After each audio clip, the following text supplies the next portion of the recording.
Salbagan BSF পাড়ায় Indian আর্মির অবসরপ্রাপ্ত সুবেদার মেজরের বাড়িতে চোর চক্রের হানা।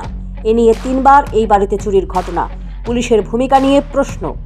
চিকিৎসার জন্য বাইরে গিয়েছেন। সেই বাড়িতে কেউ না থাকার সুযোগে শালবাগান বিএসএফ পাড়ায় ইন্ডিয়ান আর্মির অবসরপ্রাপ্ত সুবেদার মেজর অনিমেষ আচারিয়ার বাড়িতে বুধবার রাতে থাবা বসায় চোর চক্রের পাণ্ডারা।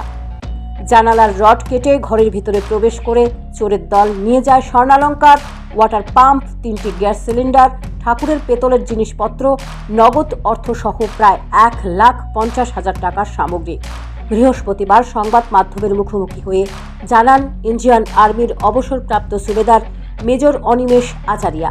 তিনি বলেন, এ নিয়ে ওনার বাড়িতে তৃতীয় চুরিকাণ্ড। প্রতিবারই পুলিশ ঘটনাস্থলে আসে, ঘটনার বিবরণ লিখে নিয়ে যায়।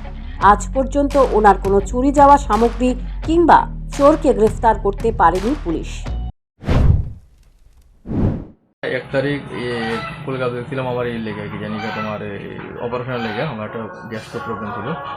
তো ওখান থেকে আজ সকালে আসলাম, এসে আমরা যখন খুলি দরজা খোলার পরে দেখি আমাদের তোমার বেড, এরপরে আলমিরা, এরপর অন্য সব একদম মানে পিছিয়ে পড়ে আছে। এরপরে গেলাম যে কিচেনে, গিয়ে দেখলাম যে কিচেনের জানালা খোলা, জানালা পরে বাইরে থেকে দেখলাম আমার কিচেনের ডোরও খোলা, ডোরের বাইরে তালা ছিল, তালাও ব্রোকেন। এরপরে দেখলাম ঘরের মধ্যে তোমার কি জানি বলে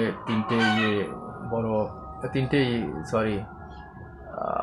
সিলিন্ডার, গ্যাস সিলিন্ডার, দুটো ভরা একটা তোমার হাফ ভরা। এরপরে তোমার মোটর, টিউবওয়েল, এবার প্রেস, বাসন কোসন সব কিছু, হ্যাঁ। আর যে ভালো ভালো কাপড় চোপড় ছিল সেগুলি সব নিয়ে গেছে। হ্যাঁ, এরপরে তোমার ঠাকুরের বাসন কোসনও নিয়ে চলে গেছে, আর আয়রন নিয়ে চলে গেছে। এরপর ইভেন যে তোমার জল গরম করা যে রড পর্যন্ত নিয়ে গেছে, মানে কিছু ছাড়েনি, এভরিথিং দেয়া দেখে। তবে এই বিষয়ে খবর প্রকাশের পর এয়ারপোর্ট থানার পুলিশ চুরির ঘটনার কুল কিনারা করতে কী পদক্ষেপ গ্রহণ করে তার প্রহর গুনছেন অবসরপ্রাপ্ত সুবেদার মেজর অনিমেষ আচারিয়া। পুলিশ আধিকারিকদের একটা অংশ ক্ষণিকের জন্য যদি সাফল্য পায়, তাহলে সেটা একেবারে ঢাকঢোল পিটিয়ে প্রচার করেন।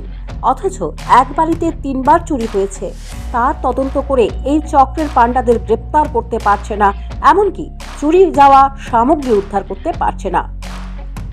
Bureau report, news prime Tripura.